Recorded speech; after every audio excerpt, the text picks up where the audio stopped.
On March 2nd, 2014, millions of people sat on their couch to watch the 86th Oscars. But 10 years later, we don't remember much, but we remember one thing, and that was Matthew McConaughey's acceptance speech. This is the most viral and most watched acceptance speech in Oscars history. And in this video, we're going to look at what made this speech so special. The goal is for us to not only listen to the speech, but see what we can learn from it. So without further ado, let's hop into it. Members, thank you to the other nominees. All these performances were impeccable, in my opinion. I didn't see a false note anywhere. I want to thank Jean-Marc Vallée, our director. I want to thank Jared Leto, Jennifer Garner, who I worked with daily. There's a few things, about 3 things to my account that I need each day. One of them is something to look up to, another is something to look forward to, and another is someone to chase. So let's stop here to look at the basics. The first off is the personnel, which is Matthew McConaughey. The second off is who he's talking to, which is the audience. Some of them competitors, actors, producers, you know, the whole entire bunch. You have all these celebrities in one place. But the task at hand is interesting. You are accepting an award. There's no real guidebook for an acceptance speech, but the truth is there is a lot of baked-in expectation. We almost immediately expect whenever someone wins an Oscar to say, well, I want to thank the Academy, or I want to thank God, or I want to thank my family. And he spends the very first part of this speech checking off those etiquette boxes.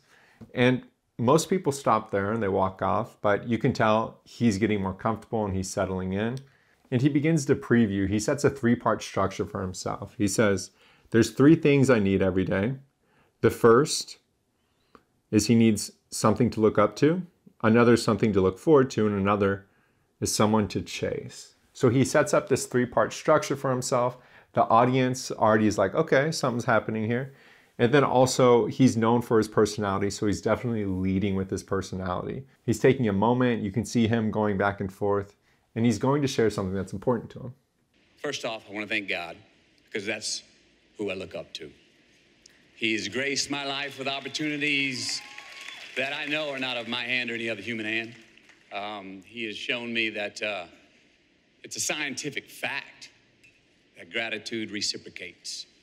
In the words of the late Charlie Lawton, who said, when you got God, you got a friend, and that friend is you. To my family, that's who and what I look forward to. To my father, who I know is up there right now with a big pot of gumbo. He's got a lemon meringue pie over there. He's probably in his underwear, and he's got a cold can of Miller Lite, and he's dancing right now. As I said, he leads with his personality, and this is what makes the speech so special. It's leading with his personality, the physical humor, the smile, combined with this structure, a 3-part structure of actually substantial content. He's speaking from the heart. When you combine the 3 of these, you end up with the most popular acceptance speech in any awards history, and that's this one. It's got over 31 million views, and so many different people have created content remixing the 3 pillars he shares in this one speech. But his physical humor, whenever he's talking about the pot of gumbo, he's mixing up, or whenever he says that's you and he points, it's more than just his words. To you, Dad, you taught me what it means to be a man. To my mother, who's here tonight, who taught me and my 2 older brothers, demanded that we respect ourselves. And what we in turn learned was then we were better able to respect others. Thank you for that, Mama. To my wife, Camilla, and my kids, Levi, Vita, and Mr. Stone, the courage and significance you give me every day I go out the door is unparalleled. You are the 4 people in my life that I want to make the most proud of me. Thank you. And his pacing, he takes the time to say thank you and just sit there. Another interesting thing to note is whenever he's talking about his dad who's passed away, he looks up. This is a small gesture that goes a long way. It adds another dynamic to his speech and breaks up what he's saying. It makes it feel more palpable. And as we watch and listen to him, the way he expresses his emotions feels genuine to us. And to my hero, That's who I chase. Now, when I was 15 years old, I had a very important person in my life come to me and say, who's your hero? And I said, I don't know, I gotta think about that. Give me a couple of weeks. I come back 2 weeks later, this person comes up and says, who's your hero? I said, I thought about it. You know who it is? I said, it's me in 10 years. So I turned 25, 10 years later. That same person comes to me and goes, so are you a hero? And I was like, not even close. No. She said, why? I said, because my hero is me at 35. So you see, every day, every week, every month, and every year of my life, my hero is always 10 years away. I'm never gonna be my hero.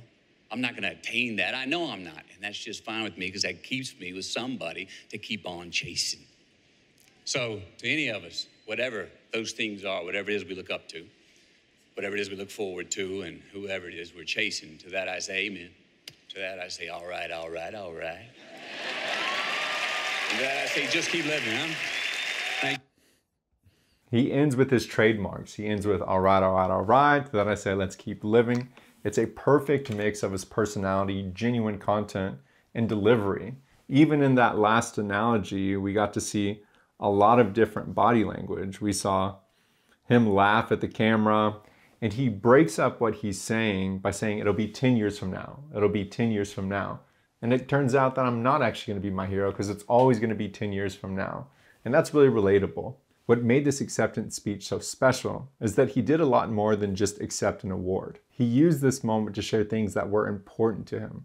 And not only did he say those things, but he also acted out those things. His nonverbal language, his tone, his laughter, his personality bleeding through.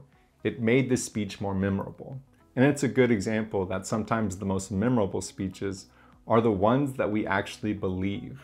The ones where the speakers actually have the conviction of what they're saying. Conviction seems like a serious word, but it can be a positive word. It could be laughter, it could be smiling, but we just feel it. We understand what they're saying and we buy into it. Matthew McConaughey was a perfect example of this. If you like communication content and you not only want to listen, but learn from moments like this, then subscribe to the channel. Comment below what you thought about Matthew McConaughey. I know this was a really well-liked speech. I'd be curious of your opinion. I just did an analysis over Steve Jobs' commencement address at Stanford. It is the most viral and most popular commencement address in history. So give that video a watch, and without further ado, I'll see you next time.